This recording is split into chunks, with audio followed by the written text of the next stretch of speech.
Hello friends, स्वागत है आपका हमारे चैनल पर। ठीक है, आपने देखा था कि पिछली क्लास में हमने डिस्कस किया था बायोलॉजी का सिलेबस। आज हम सिलेबस के अकॉर्डिंगली एक पॉइंट डिस्कस करते चलते हैं। ठीक है, तो सिलेबस में आपने देखा था कि हमारा पहला चैप्टर क्या था, न्यूट्रिशन था। ठीक है, आज हम न्यूट्रिशन ही डिस्कस करेंगे यहाँ पर। तो स्टार्ट करते हैं। न्यूट्रिशन को क्या बोलते हैं हिंदी में? पोषण बोलते हैं। ठीक है, पोषण क्या है? एक प्रक्रिया है। क्या है? एक प्रक्रिया है जिससे हम खाद्य पदार्थों में से पोषक पदार्थों को ग्रहण करते हैं। ठीक है, यानी कि अगर आप इसको लिखना चाहते हो तो ये क्या है? It is a process to take nutrients from food. ठीक है, it is a process to take nutrients from food. खाद्य पदार्थों में से न्यूट्रिएंट्स यानी कि पोषक पदार्थ को लेने की प्रक्रिया को क्या कहते हैं? पोषण कहते हैं। ठीक है, ये आपने लिख लिया। अब यहाँ पर हम टाइप डिस्कस करेंगे। टाइप, ठीक है, यानी कि प्रकार। कितने प्रकार का होता है ये पोषण? ठीक है, अगर हम इसके टाइप के डिस्कशन की बात करते हैं तो तीन प्रकार का होगा। ठीक है, तीन प्रकार में अगर आप डिस्कस करते हो तो कौन कौन से होते हैं? सबसे पहला अगर आप देखते हो तो यहाँ पर प्रॉपर न्यूट्रिशन। क्या होगा? Proper nutrition.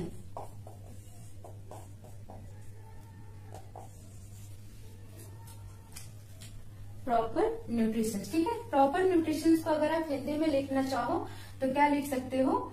सामान्य पोषण। ठीक है, दूसरा अगर हम बात करते हैं प्रॉपर के बाद क्या आएगा? Under nutrition. क्या आएगा? Under nutrition. अंडर न्यूट्रिशन में आप देखोगे कि यहाँ पर आपने सुना होगा अल्प पोषण। अल्प पोषण। ठीक है, तीसरा पॉइंट नोट डाउन कर लो आप। माल न्यूट्रिशन। थर्ड पॉइंट है इसका टाइप में माल न्यूट्रिशन, जिसको बोलते हैं हिंदी में कुपोषण। ठीक है, अब इनकी मीनिंग समझो। ठीक है, कि है क्या ये प्रॉपर न्यूट्रिशन का मतलब क्या होता है? अगर हम टाइप 1 की बात करते हैं, प्रॉपर न्यूट्रिशन सामान्य पोषण, इसका मतलब होता है बैलेंस डाइट लेना। अपने भोजन में सभी चीजों को बराबर मात्रा में इंक्लूड करना, जिसकी जितनी जरूरत है उतनी मात्रा में उसको इंक्लूड करना, यानी कि बैलेंस डाइट लेना। ठीक है, किस में आता है? प्रॉपर न्यूट्रिशन में आता है, यानी कि आपको सारे पोषक पदार्थ आपको भोजन के माध्यम से मिल रहे हैं। ठीक है, अंडर न्यूट्रिशन में क्या होता है कि कुछ चीजों की कमी हो रही है। आप सब न्यूट्रिएंट्स आप कह सकते हो, कुछ पोषक पदार्थों की कमी हो रही है। क्या हो रहा है यहाँ पर? लिख लो,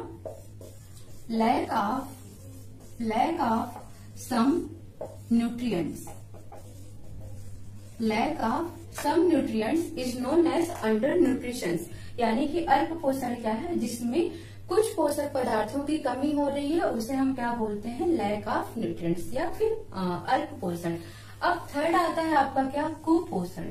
कुपोषण यानी कि माल न्यूट्रिशन, ये एक तरीके की बीमारी भी होती है। ठीक है, तो याद रखना यहाँ पर आपने क्या देखा? कमी, यानी कि लैक हो रहा था। क्या हो रहा था? कमी हो रही थी कुछ, थोड़ी बहुत। किसकी? पोषक पदार्थों की। ठीक है, लेकिन यहाँ पर क्या होता है कि पूरा का पूरा ही पोषक पदार्थ गायब होता है। ठीक है, कुछ भी वो खाने में लेते ही नहीं है। जैसे यहाँ पर आप क्या लिखोगे? लैक ऑफ ऑल या होल न्यूट्रिएंट्स। ठीक है, सभी पोषक पदार्थों की अनुपस्थिति, या भोजन में क्या है? कोई भी पोषक पदार्थ ही ना हो तो वो क्या कहलाता है? कुपोषण। ठीक है, तो इस माध्यम से आपको तीनों टाइप समझ आ गया होगा। Proper balance diet. ठीक है, अंडर में आप क्या कर रहे हैं? थोड़े बहुत पोषक पदार्थ ले रहे हैं, और कुपोषण में आप क्या कर रहे हैं? थोड़े बहुत भी पोषक पदार्थ नहीं ले रहे हैं, यानी कि आप पोषक पदार्थ ले ही नहीं रहे हैं खाने में। ठीक है, तो ये हो गया टाइप ऑफ न्यूट्रिशन। आप इसको नोट डाउन कर लो।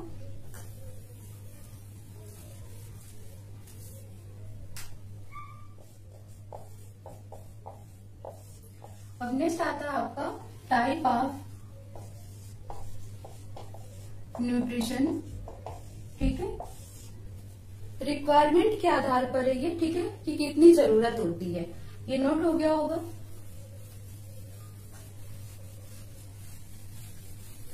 यहाँ पर अगर हम देखते हैं तो सबसे पहला जो होता है, इनके टाइप को डिफाइन करेंगे तो एक होगा मैक्रो, ठीक है, और दूसरा हमारा क्या होता है, माइक्रो।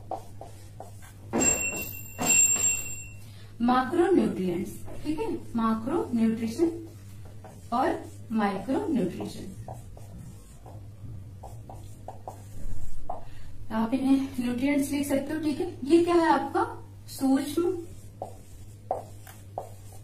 पोषक तत्व, ठीक है। यहाँ पर न्यूट्रिशन की जगह आप न्यूट्रिएंट्स ही लिख लो, ठीक है, सूक्ष्म पोषक तत्व, ठीक है। अब यहाँ पर न्यूट्रिएंट्स, ठीक है, यहाँ पर क्या हो जाएगा, अधिक पोषक तत्व, ठीक है। अब इन दोनों में इनके नाम से ही क्लियर हो रहा है, ठीक है, इनके नाम से ही क्या क्लियर हो रहा है आपको, सूक्ष्म और अधिक, या फिर आप इसको अधिक की जगह क्या लिख सकते हो, अधिभार, क्या लिख सकते हो, अधिभार। तो चॉइस आपकी, आप कुछ भी लिख लो, दोनों ही सही है, ठीक है। सूक्ष्म पोषक तत्व का मतलब होता है कि वो जो आपको खाने में कम जरूरत हो। जैसे अगर आप आलमंड की बात करते हो, बादाम की बात करते हो, तो बादाम आप हमेशा नहीं खा सकते हो, ठीक है, तो वो क्या है, सूक्ष्म पोषक तत्व है। विटामिन की बात करते हैं, विटामिन में क्या क्या आता है, सब्जियां आती हैं, ठीक है, और क्या आता है, फल आते हैं। फ्रूट्स एंड वेजिटेबल्स क्या होते हैं, विटामिन होते हैं। तो आप फ्रूट्स एंड वेजिटेबल्स ही नहीं खाते हो, खाने में आप राइस भी लेते हो, दाल भी लेते हो, ठीक है। तो वहां पर जो आपका ये एग्जाम्पल हो गया किसका, विटामिन का, फैट का, ठीक है, मिनरल्स का, ठीक है। विटामिन हिंदी में विटामिन ही कहते हैं, फैट को हिंदी में क्या बोलते हैं, वसा बोलते हैं, मिनरल्स को हिंदी में क्या बोलते हैं, खनिज बोलते हैं, ठीक है। इतना क्लियर हो गया। तो ये चीजें जो है आपको बहुत कम मात्रा में भोजन में चाहिए, ठीक है, खाने में बहुत कम मात्रा में चाहिए। तो इसलिए ये क्या हो गए, आपके सूक्ष्म पोषक तत्व हो गए, ठीक है। अब यहाँ पर अगर हम इनकी बात करते हैं तो ये आपको अत्यधिक मात्रा में चाहिए। लाइक अगर आप कार्बोहाइड्रेट की बात करते हो, कार्बोहाइड्रेट का मतलब रोटी और चावल, ठीक है। तो रोटी और चावल आप अपने डाइट में सुबह भी रखते हो, शाम भी रखते हो, दोपहर में भी रखते हो, ठीक है। तो कार्बोहाइड्रेट क्या हो गया, आप अधिक मात्रा में इंटेक कर रहे हो, यानी अधिक मात्रा में उसको खा रहे हो। तो कार्बोहाइड्रेट किसका एग्जाम्पल हो गया, अधिक अधिभार का या माइक्रो न्यूट्रिएंट्स का, ठीक है। तो इसमें अधिक पोषक तत्व होंगे, ठीक है, ये हो गया। दूसरा, कार्बोहाइड्रेट की जगह अगर यहाँ पर आप देखते हो तो प्रोटीन, आप दाल खाते हो, प्रोटीन आप दिन में लेते रहते हो कई बार, ठीक है। तो ये इसके किसके एग्जाम्पल हो गए, माइक्रो न्यूट्रिएंट्स के, और ये एग्जाम्पल्स हो गए आपके किसके, माइक्रो न्यूट्रिएंट्स के। नोट डाउन कर लो इन दोनों को, ठीक है। डिफरेंस सिर्फ इतना समझना है कि ये आपको कम मात्रा में लेना होता है डाइट में, और ये आपको ज्यादा मात्रा में लेना होता है डाइट में, बस इतना ही डिफरेंस है इसमें, ठीक है। इसमें क्या कर रहे हो, ज्यादा मात्रा में या ज्यादा क्वांटिटी में आप इनटेक कर रहे हो, इसमें कम मात्रा में आप इनटेक कर रहे हो, ठीक है। इनटेक का मतलब खाना, ठीक है, लेना, ठीक है, हो गया। अब यहाँ पर आपका इतना होता है, यानी कि ये ज्यादा मात्रा में आपने लिया और ये कम मात्रा में लिया, ठीक है। ये हो गया आपका डिफरेंस, खत्म होता है यहाँ पर ये।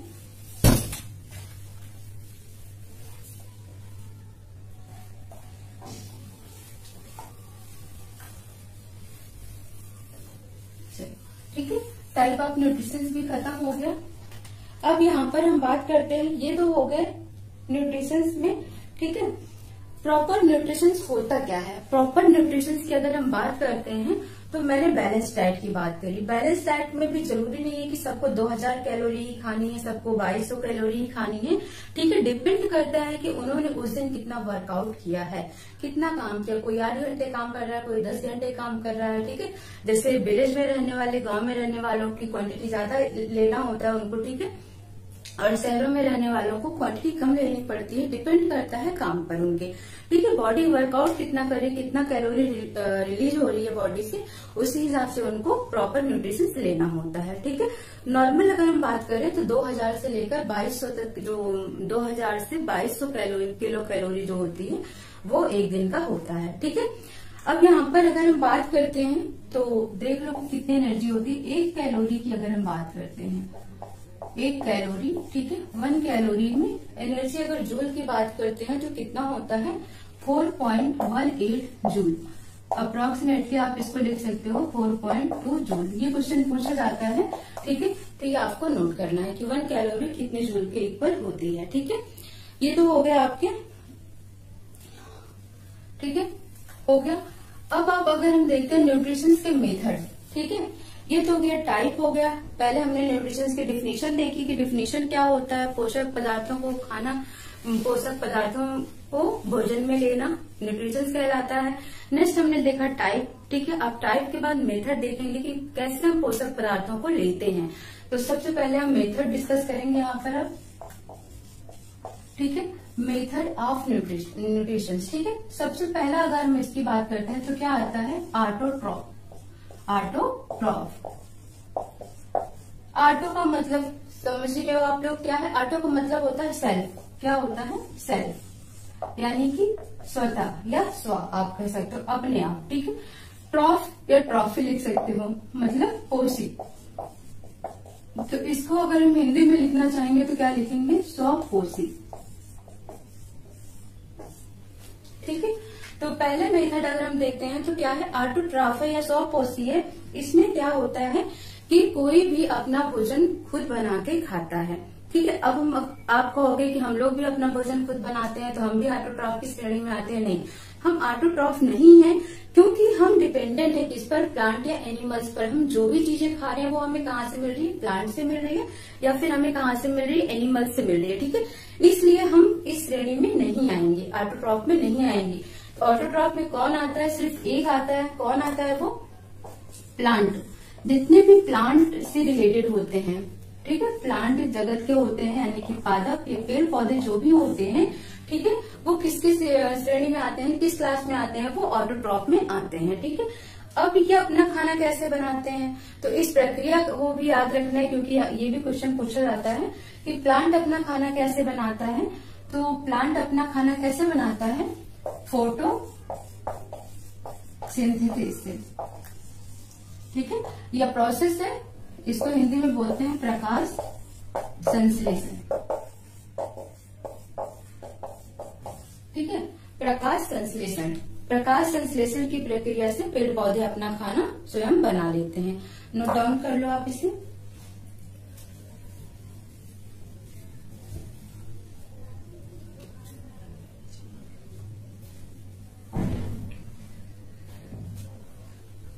ओके, ठीक है, नोट हो गया। अब यहाँ पर आपको ये पॉइंट भी याद रखना है कि पेड़ पौधे जब अपना खाना बनाते हैं तो प्रकाश संश्लेषण का एक तरीका भी आप थोड़ा सा याद रखो। इसका फॉर्मूला भी याद आता है। ठीक है, मान लो, ठीक है, ये प्लांट हो गया। अब इसको क्या करना है, खाना बनाना है। खाना बनाने के लिए मैंने क्या बोला आपको कि प्रकाश संश्लेषण प्रक्रिया हो गया। प्रकाश संश्लेषण प्रक्रिया में सबसे इम्पोर्टेंट अहम रोल जो होता है वो किसका होता है, सन का होता है, यानी कि सनलाइट होना बहुत जरूरी होता है।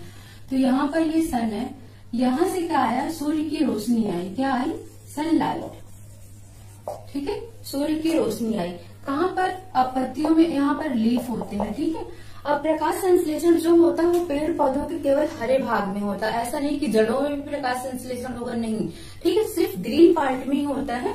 क्यों होता है केवल ग्रीन प्लांट में, क्योंकि वहां पर एक पिगमेंट पाया जाता है, एक वर्णक पाया जाता है जिसको बोलते हैं क्लोरोफिल।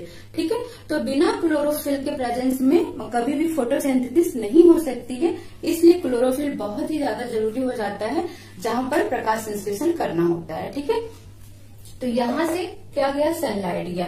ठीक है, अब मान लो यहाँ पर क्या है, कोई ह्यूमन बीइंग है। ठीक है, अब ह्यूमन बीइंग आपको पता है क्या रिलीज करते हैं, CO2 रिलीज करते हैं। ठीक है, और CO2 को इंटेक कौन करता है, प्लांट इंटेक करता है। ठीक है, तो यहाँ से सनलाइट आया, यहाँ से CO2 गया। ठीक है, अब ये क्या है, नीचे मान लो ये सॉइल है, ठीक है, क्या है ये सॉइल है। अब सॉइल में यहाँ से जो ये रूट्स आई हैं ये क्या एब्जॉर्ब करती हैं, वाटर प्लस मिनरल्स एब्जॉर्ब करती हैं, ठीक है, वाटर प्लस मिनरल्स यानी कि जल एब्जॉर्ब करती है, अवशोषित करती है और खनिज पदार्थों को ये अवशोषित करती है, ठीक है। तो ये चीजें जो हरे पार्ट है ये प्लांट का, तो यहाँ पर जाता है क्या क्या, सनलाइट की उपस्थिति में, यानी in the presence of sunlight, ठीक है, सनलाइट की उपस्थिति में कार्बन डाइऑक्साइड वाटर जाकर कंबाइन होता है। जो प्रोसेस से जो प्रोडक्ट कंप्लीट तैयार होता है वो क्या कहलाता है, ग्लूकोज कहलाता है।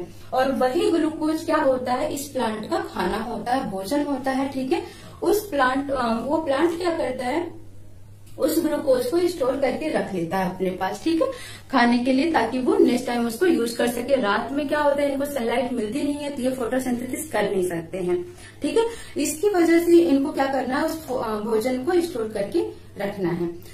अब इसी में आपको ये याद रखना है कि अब ग्लूकोज तो तैयार हो गया, प्लस उसके साथ कुछ ना कुछ और भी रिलीज होता है, वो क्या है, ऑक्सीजन है। अब जो ऑक्सीजन रिलीज होता है वो इसको क्या करता है, इन्वायरमेंट में वापस ट्रांसफर कर देता है और वही ऑक्सीजन हम लोग लेते हैं। इसलिए पेड़ पौधे बहुत ही ज्यादा जरूरी हो जाते हैं। तो इनका अब इन सब चीजों को अगर हम समराइज करें तो एक इक्वेशन से हम इस पर रिलेट कर सकते हैं, ठीक है। यहाँ से आपने देखा क्या गया, कार्बन डाइऑक्साइड, ठीक है,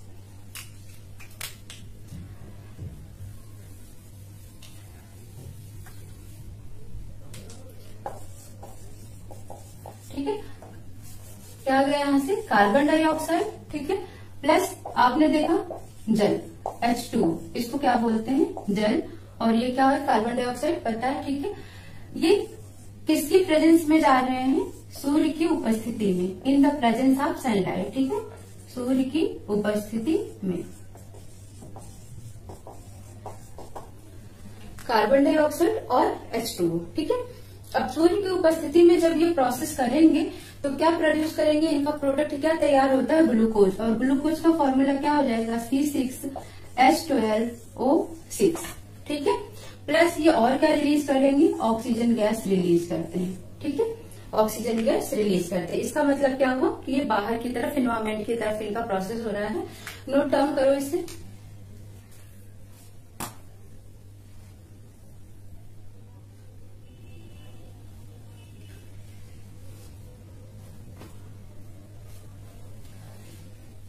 नोट हो गया, ठीक है।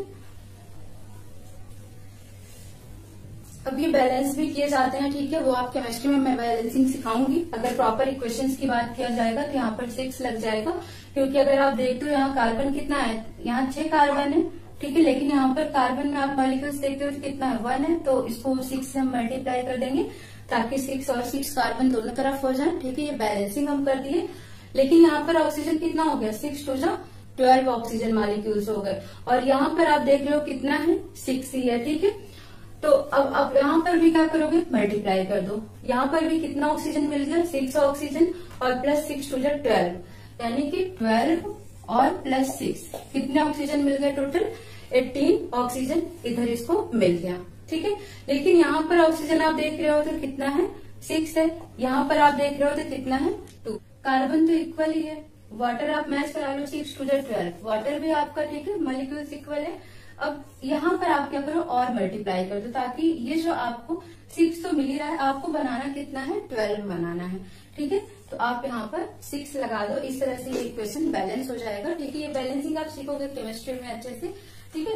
तो ये हुआ आपका प्रॉपर, और कभी कभी ये क्वेश्चन आ भी जाता है प्रॉपर ऐसे ही कि, ठीक है, यहाँ पर बैलेंसिंग करने के लिए जैसे ए दे दिया गया करके CO2, ठीक है, बी, ये हरियाणा का कोई एग्जाम हुआ था अभी तो उसमें ये आया हुआ था, ठीक है। तो यहाँ ए और बी की वैल्यू बतानी थी, तो 6 होगा यहाँ पर, ये याद रखना है आपको, ओके। नोट डाउन कर लो आप इसे।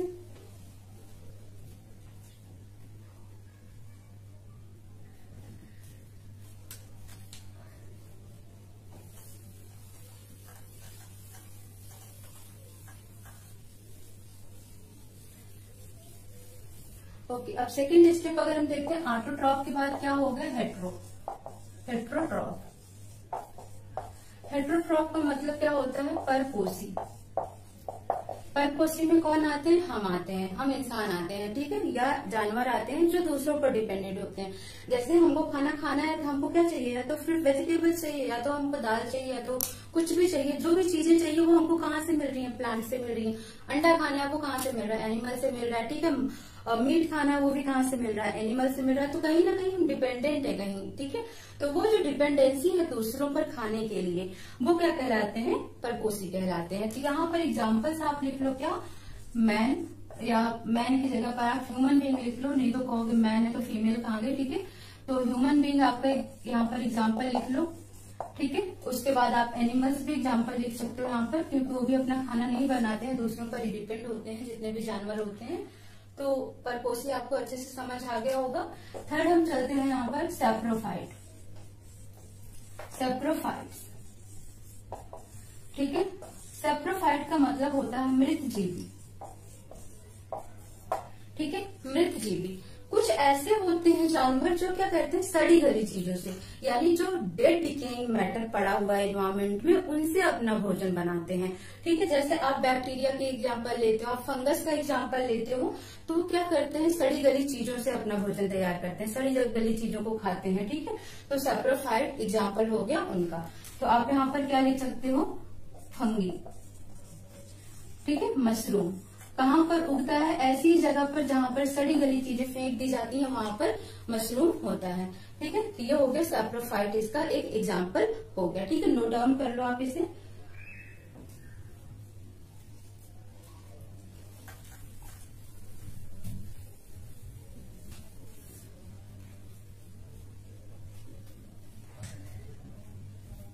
ठीक है, नोट हो गया। फोर्थ आप आ जाओ पैरासाइट पर। ये बहुत मस्त है, ठीक है। पैरासाइट, इनको क्या बोलते हैं हम? परजीवी। ये मस्त क्यों है? इनको मेहनत ही ना करने को कहो, ठीक है।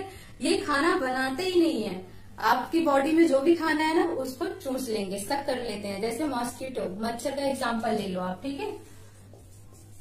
बग, खटमल का एग्जाम्पल ले लो, ठीक है। इसको इंग्लिश में मॉस्किटो कहते हैं, सभी जानते होंगे, ठीक है। और इसको बग, ठीक है।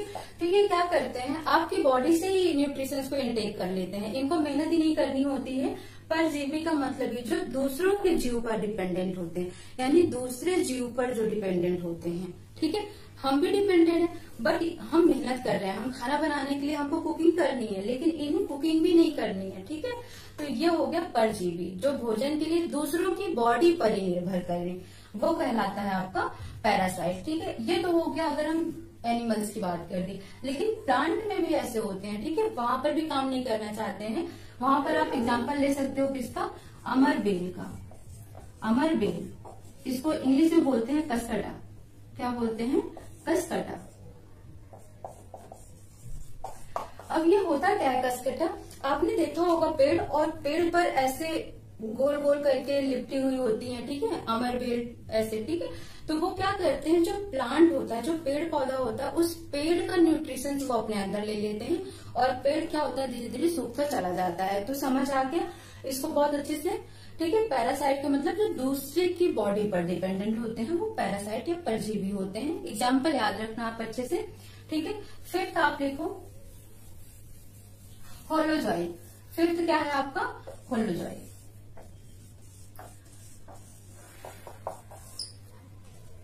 ठीक है। होलोजॉइक लिख लो। हिंदी में इसको क्या बोलेंगे? समपोषी, ठीक है। समपोषी का मतलब हो गया बहुत ही सिंपल सी, जो एक दूसरे पर डिपेंडेंट होते हैं, ठीक है।